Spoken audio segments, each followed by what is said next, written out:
Assalamualaikum warahmatullahi wabarakatuh. Kelana Yuda Channel mempersembahkan cerita silat Pedut di Kadungan Dauhan episode yang ke-60. Selamat mendengarkan. Sebenarnya saat itu Sadewa bermaksud untuk mencegah Ki Pradonggo meninggalkan tempat tersebut begitu saja. Ada beberapa persoalan yang ingin ditanyakan berkaitan dengan permasalahan yang menyangkut dengan gembala yang bernama Wirosono. Namun Sadewa telah mengurungkan justru karena ia mengetahui bahwa Ki Pradonggo nampaknya mempunyai kepedulian atas keadaan kawannya yang terbunuh dalam perselisihan dengannya. Terlihat kemudian Sadewa mendekati Wiroso. Sebenarnya aku tidak bermaksud untuk membunuhnya. Aku terpaksa melakukannya karena aku sendiri tidak ingin dihancurkan oleh ilmunya yang kegiris itu. Wiloso hanya terdiam mendengar perkataan Sadewa. Sekilas dilihatnya anak muda yang berdiri di hadapannya tersebut. Wiloso masih saja teringat dengan peristiwa yang baru saja terjadi. Sebelumnya ia memperhitungkan bahwa Sadewa akan dapat dikalahkan oleh lawannya. Namun ternyata anak muda itu telah menunjukkan kemampuan ilmunya yang mendebarkan jantung. Wiloso yang masih termangu-mangu tiba-tiba dikejutkan dengan pertanyaan Sadewa. Apakah kau tinggal di sekitar Kadungan ini? Tidak, aku tinggal di padukuhan yang berada di sebelah timur dari Dadung. Sebuah padukuhan yang masih berada dalam wewengkon wilayah Purbaya atau Madiun, jawab Wiloso. Apakah keperluanmu yang sebenarnya sehingga kau telah mengikuti orang yang bernama Kebu Ireng dan Ki Pradonggo sampai ke tempat ini? Seperti yang sudah aku katakan sebelumnya, keberadaanku di tempat ini karena aku mempunyai keperluan dengan orang yang bernama Kebu Ireng. Sementara dengan orang yang menyebut dirinya sebagai Pradonggo, aku tidak mempunyai persoalan apapun dengannya, jawab Wiloso. Sambil menganggukkan kepalanya, Sadewa pun berkata, ya, kau memang sudah mengatakan sebelumnya. Namun maksud dari pertanyaanku adalah apakah keperluanmu dengan Kebu Ireng hanya sebatas pada perusahaan yang berkaitan dengan kematian dari pemimpin perguruan yang kebetulan kau kenal dengan baik atau barangkali ada perusahaan lain yang sifatnya lebih khusus? Bertanya Sadewa lebih lanjut. Pada awalnya aku hanya ingin mempersoalkan kematian Kiai Damarjati. Namun pada perkembangan selanjutnya, aku justru menjadi tertarik ketika mendapatkan keterangan tentang sebuah alasan yang menjadi sebab terbunuhnya pemimpin perguruan Turi Putih dari lembah Bukit Lanang. Dari manakah keterangan yang telah membuatmu tertarik berasal? Bertanya Sadewa. Dari salah seorang cantrik perguruan. Aku sengaja mengunjungi perguruan tersebut beberapa saat setelah aku mendengar bahwa Kiai Damarjati terbunuh dalam sebuah perselisihan yang terjadi, jawab Wiloso. Apakah yang telah disampaikan oleh cantrik perguruan kepadamu? Bertanya Sadewa selanjutnya. Sambil menghela napasnya terdengar Wiloso berkata, ketika itu aku bermaksud untuk mencari tahu penyebab sebenarnya terjadinya perselisihan yang pada akhirnya membuat Kiai Damarjati terbunuh. Saat itu aku memang tidak mendapatkan keterangan yang rinci karena murid-murid perguruan itu nampaknya tidak ada yang mengetahui dengan jelas perselisihan yang sebenarnya terjadi, jawab Wiloso. Lantas, keterangan manakah yang kau anggap telah menarik perhatianmu? Desis Sadewa sambil menundukkan dahinya. Ada seorang cantrik lainnya yang kebetulan saat itu mendapatkan tugas menyuguhkan minuman untuk dihidangkan kepada tamu yang datang, dan cantrik tersebut sempat menceritakan kepadaku bahwa telah terjadi perselisihan antara Kiai Damarjati dengan tamunya. Cantrik itu mengatakan bahwa tamu gurunya telah menjadi marah karena Kiai Damarjati menolak untuk diajak bergabung dengan satu kelompok yang kabarnya kelompok tersebut berniat memunculkan sebuah kekuasaan baru untuk menyaingi kekuasaan Demak sebagai sebuah kesultanan, jawab Winoso. Sadewo tidak bisa menutupi ketertarikannya mendengar keterangan Winoso. Tanpa sesadarnya, Sadewo telah maju mendekati Winoso. Wirosono yang berdiri tidak terlalu dekat dengan Sadewo dan Winoso juga telah tertarik dengan apa yang didengarnya.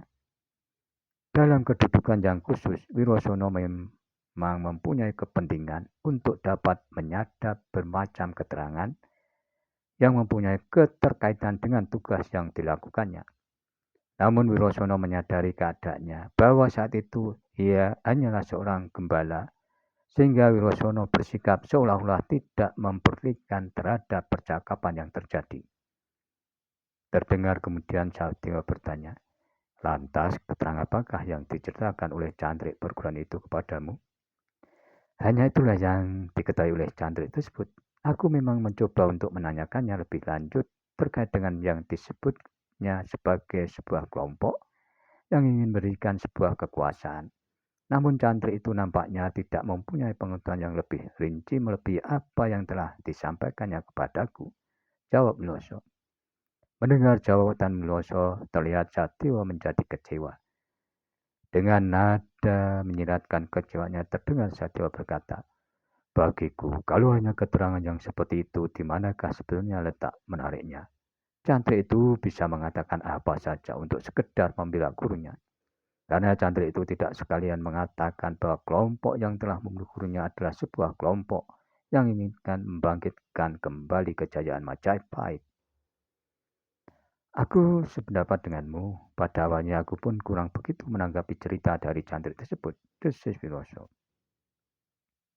"Kenapa kau katakan pada awalnya? Apakah dengan demikian ceritamu itu masih ada akhirnya?" berkata Sadewo sambil menundukkan dahinya. "Demikianlah kira-kiranya. Meskipun demikian, pengetahuan yang aku dapatkan selanjutnya bukan berasal dari cerita salah satu cantrik perguruan," jawab Winoso. "Ah, ternyata kau hanya ingin membuat hatiku menjadi penasaran.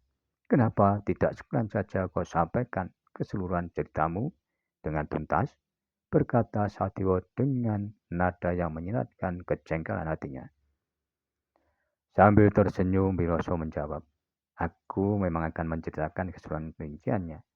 Untuk sesaat, Winoso terdiam. Matanya memandang ke arah Wirosono yang berdiri agak berjarak dengan tempat di mana ia dan Sadewo berada. Ia melihat Wirosono sedang mengusap-usap bibirnya yang terlihat biru membengkak.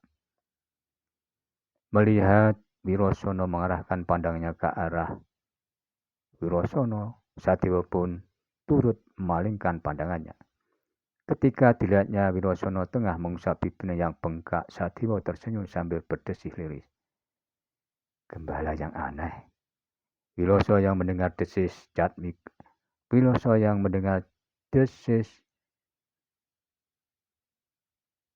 Sadewo terlihat ikut tersenyum sambil menganggukkan kepalanya seolah ingin membenarkan perkataan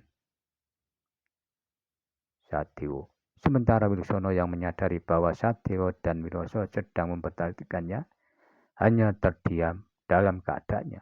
Wilosono telah berpura-pura menyibukkan dirinya untuk menunjukkan kesan bahwa ia tidak memperdulikan dengan percakapan yang terjadi di antara mereka.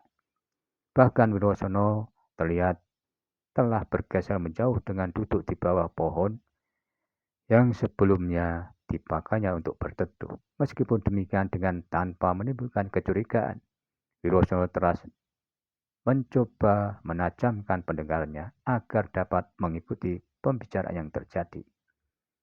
Bagi Wirosono, apa yang sedang diperbincangkan oleh kedua anak muda tersebut benar-benar sangat menarik perhatiannya. Beberapa saat selanjutnya, Wirosono mendengar Wiloso melanjutkan perkataannya kembali.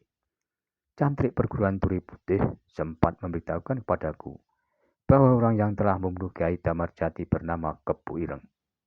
Berbekal nama itulah aku berusaha menelusuri jejak keberadaannya.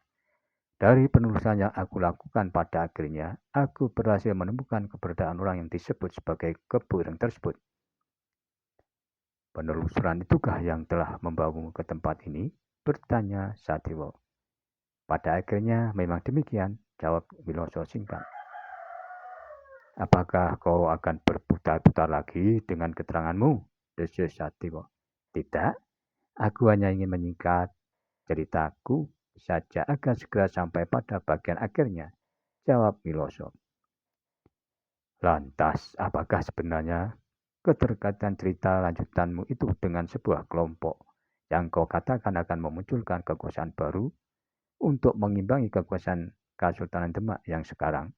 Bertanya Sadewa penasaran. Sabarlah, aku memang bermaksud untuk menceritakan beberapa pengetahuan yang berhasil aku dapatkan selama aku melakukan penelusuran mencari keberadaan dari orang yang bernama Keburing tersebut, jawab Wiloso. Wiloso berhenti sejenak berkata-kata. Tak lama kemudian sambil melemparkan pandangannya ke ujung bulak terdengar Wiloso melanjutkan ceritanya kembali. Aku membutuhkan waktu lebih dari 2 pekan untuk menelusuri keberadaan dari orang yang bernama Kebu Ireng. Aku dapat menemukan keberadaannya untuk pertama kalinya justru bukan di tempat ini. Sadewa terlihat mengerutkan dahinya mendengar keterangan Wiloso. Namun Sadewa hanya terdiam saja dan membiarkan Wiloso melanjutkan keterangannya. Ada sebuah tempat yang benar-benar telah mendebarkan jantungku. Sebuah tempat yang berada tidak terlalu jauh dari mulut hutan kecil di dekat sebuah padang perdu. Letak tempat itu sendiri memang sedikit tersembunyi. Aku meyakini tidak seorang pun mengetahui keberadaan tempat tersebut, terkecuali orang-orang yang memang mempunyai kepentingan dengan keberadaannya. Lanjutkan ceritamu, kata Satino yang nampaknya semakin benar-benar tertarik dengan cerita Wiloso. Aku mulai mengamati tempat itu secara diam-diam. Selain karena yang aku cari berada dan tinggal di dalamnya, aku pun bermaksud untuk mengetahui lebih banyak keberadaan dari tempat tersebut. Dari hasil pengamatanku, aku menjadi semakin yakin bahwa apa yang telah dikatakan oleh cantrik perguruan turi putih adalah benar adanya. Apakah sebenarnya yang tersimpan di dalam tempat itu? Bertanya Sadewa. Tempat tersebut ternyata dipergunakan sebagai sebuah persembunyian dari kelompok orang dalam jumlah yang cukup banyak untuk dapat disebut sebagai sebuah pasukan. Dengan dada yang berdebar-debar, Sadewa berkata, apakah sepengetahuanmu, sekelompok orang yang kau sebut sebagai pasukan itu merupakan prajurit yang sebenarnya? Atau hanya sekedar sekumpulan orang yang mencoba mengikatkan diri menyerupai sebuah pasukan? Sebagian besar memang bukan prajurit yang sebenarnya. Meskipun demikian, sejauh yang bisa aku kenali, terdapat juga beberapa orang yang nampaknya merupakan prajurit sesungguhnya. Jumlahnya cukup banyak dan memungkinkan untuk diikat menjadi sebuah pasukan kecil. Secara keseluruhannya, kelompok orang tersebut betul-betul sangat meyakinkan keberadaannya. Jawab Wiloso. Apakah yang kau sebut sebagai prajurit itu merupakan prajurit dari Demak? Bertanya Satrio. Memang bukan prajurit dari Demak. Berdasarkan dari ciri yang bisa aku kenali, mereka merupakan prajurit yang berasal dari wilayah timur. Meskipun demikian, aku memang tidak bisa memastikan dari kadipaten manakah prajurit-prajurit tersebut berasal. Jawab Wiloso lebih lanjut. Demikianlah episode 60 Pedut di Ketengahtahuan, dan nantikanlah episode selanjutnya. Namun bila mana ada yang berkenan, subscribe, like, serta berkomentar, dipersilahkan. Terima kasih, sampai jumpa.